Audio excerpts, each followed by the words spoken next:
Assalamualaikum sahabat Shalom Malam. Seperti biasanya kita akan membaca atau membahas berita viral atau terpopuler hari ini.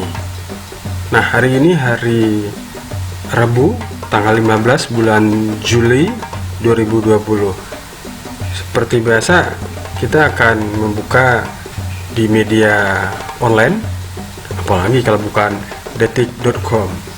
Baik sahabat Shalom Malam, mari kita buka detik.com-nya. Detik.com. Ada apakah berita hari ini? Wah, banyak nih. Heboh kasus Bu Kombes psikolog bagikan tip aman tagih utang. Waduh, apa ini? Renovasi Masjid Istiqlal dan teknologi smart lighting. Terus yang viral dari kemarin nih, babak baru oknum dishub VS sopir ambulan di Depok. Oke, kita lihat berita populernya, berita utamanya. Jokowi kalau dulu lockdown ekonomi kita bisa min 17%. Itu kata Pak Presiden. Terus kita lihat berita populernya. Berita populer, ditahan 14 hari Jenderal pembuat surat Joko Chandra langgar kode etik. Ini tentang Joko Chandra. Terus ada profil Brigjen Prasetyo Utomo, Jenderal pembuat surat jalan Joko Chandra, masih nyangkut Joko Chandra. Sri Mulyani akhirnya buka suara soal pencairan gaji ke-13 PNS. Itu nomor 3. Nomor 4-nya ini alasan Nikita Marzani menangis usai divonis 6 bulan. Udah divonis ya. Nikita 6 bulan. Terus Jokowi ungkap 5 provinsi dengan penanganan corona terbaik. Ini daftarnya. Di antara 5 berita populer ini sepertinya nomor 3 ya, yang ditunggu-tunggu oleh pegawai negeri sipil atau ASN. Jumlah ASN atau pegawai negeri sipil di Indonesia itu lebih kurang 4 jutaan. Nah, 4 jutaan ini, lebih kurang 4 jutaan ini yang nunggu-nunggu gaji 13. Efek dari gaji 13 akan berputar dana di masyarakat. Baik, kita buka aja. Terbuka. Sri Mulyani akhirnya buka suara soal pencairan gaji ke-13 PNS. Ini dikomentari 26 komentar. Ini ada gambar Ibu Sri Mulyani, Menteri Keuangan kita. Ya, beliau dengan cantik juga ya. Memang beliau super ya, super mother, mampu menangani semuanya. Baik, kita baca aja. Jakarta. Menteri Keuangan Sri Mulyani Indrawati akhirnya buka suara terkait dengan kepastian pencairan gaji ke-13 untuk pegawai negeri sipil atau PNS. Hingga saat ini pemerintah belum mencairkan gaji ke-13 yang biasanya dimanfaatkan untuk memenuhi biaya pada tahun ajaran baru sekolah. Jadi di Bu Sri Mulyani ini mengatakan tentang gaji 13 ya. Sri Mulyani meminta para PNS bersabar. Nah, kalau bersabar berarti ada harapan nih. Kalau kecuali beliau langsung mengatakan stop, tidak ada gitu. Mengenai kepastian kapan pencarian gaji ke-13 di tahun 2020.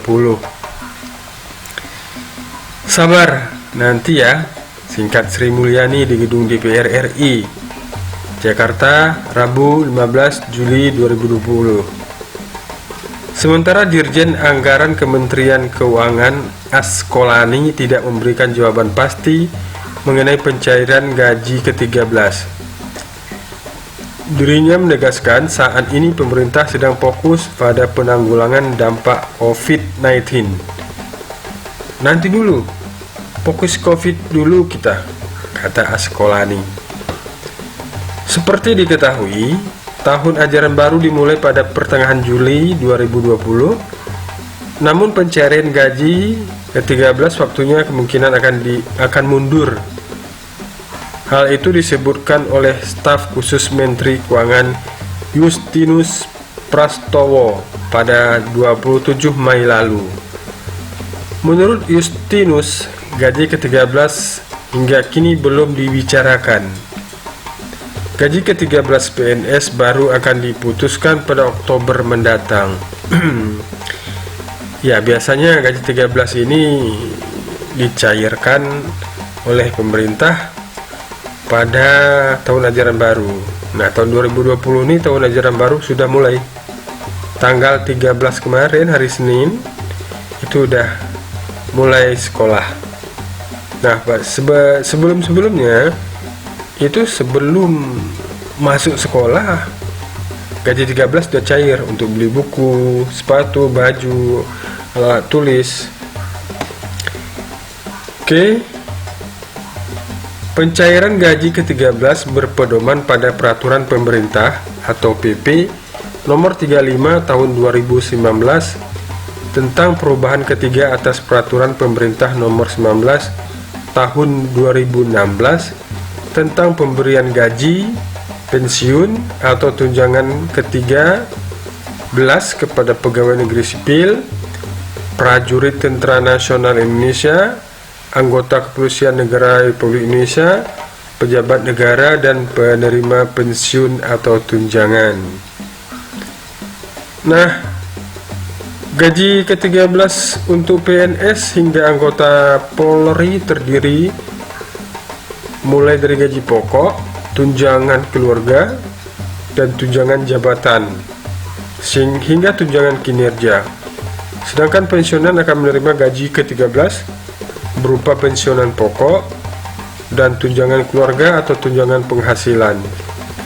Jumlah gaji 13 yang diterima yakni sebesar gaji sebelumnya. Yang menjadi pertanyaan, mengapa gaji ke-13 belum cair? Menurut Justinus, kebijakan itu ditempuh karena pemerintah sedang fokus dalam penanganan dampak pandemi COVID-19. Pemerintah menjaga prioritas yaitu penanganan pandemi virus corona, terutama bansos dan dukungan untuk UKM. Ya, itu dia. Jadi gaji 13 itu digunakan untuk PNS, prajurit Tentara Nasional Indonesia, anggota Kepolisian Republik Indonesia, pejabat negara, dan penerima pensiun. Baik, sahabat Salam Malam, jadi akan dibicarakan pada Oktober, kata saudara Justinus. Bukan, akan diputuskan pada Oktober mendatang. Ya, gaji ke-13 PNS baru akan diputuskan pada Oktober mendatang. Ya, sahabat Salam Malam, mudah-mudahan gaji 13 ini akan cair karena akan membuat peredaran modal atau duit atau dana di masyarakat. Pemerintah memberikan kepada PNS, PNS membelanjakannya, terus perputaran akan tumbuh. Sahabat Salam Malam, inilah berita terpopuler hari ini, 15 Juli 2020. Apakah kita akan membaca komentar? Coba aja kita baca komentar satu atau dua ya. Kita baca komentar.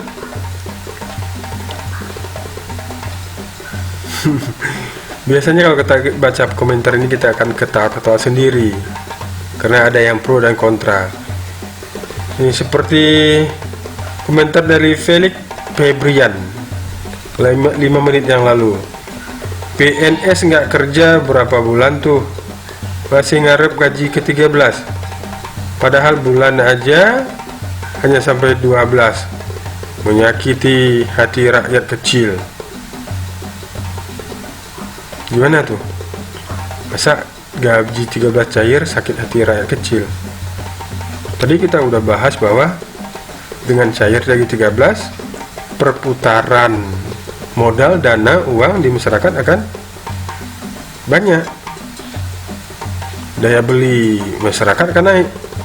PNS-nya beli barang dibuat oleh masyarakat.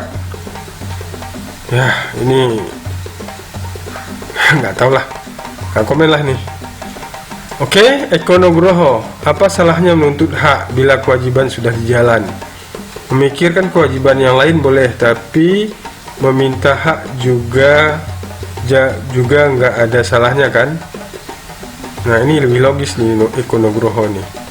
Jadi ada hak dan kewajiban ya. Dia membahas hak dan kewajiban. Hak dulu atau kewajiban dulu? Tentu kewajiban dulu, baru hak ya.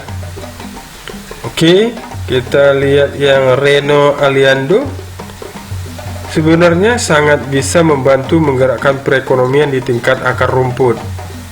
Mana ada gaji 13 cukup buat belanja ke Dubai, paling banter buat borong di pasar induk. Nah, ini logis juga nih. Seperti yang prinsip kita tadi, akan menggerakkan perekonomian, akan memperbanyak perputaran dana. Terus yang ketiga, Moh Hilman, fokus kepada COVID tetapi kewajiban yang lainnya kurang diperhatikan. Ya, kurang baik itu. Ya, apa ya? Kurang diperhatikan yang lain itu maksudnya apa? Nggak tahu ya. Padahal negara udah susah payah memikirkannya bagaimana cara keluar dari COVID ini, bagaimana masyarakat tidak sengsara. Nah, biasalah. Oke, baiklah sahabat Salam Malam, sampai di sini aja. Oh ya, kita mau lihat jumlah PNS di Indonesia. Dari laman web iNews ID, jumlah PNS di Indonesia 4,2 juta. 4,2 juta. Itu udah termasuk pensiun atau bukan ya? Pensiunan dianggap PNS bukan? Namanya kok orang pensiun ya. Oke, baiklah sahabat Salam Malam, sampai di sini aja. Lebih kurang mohon maaf. Assalamualaikum warahmatullahi wabarakatuh.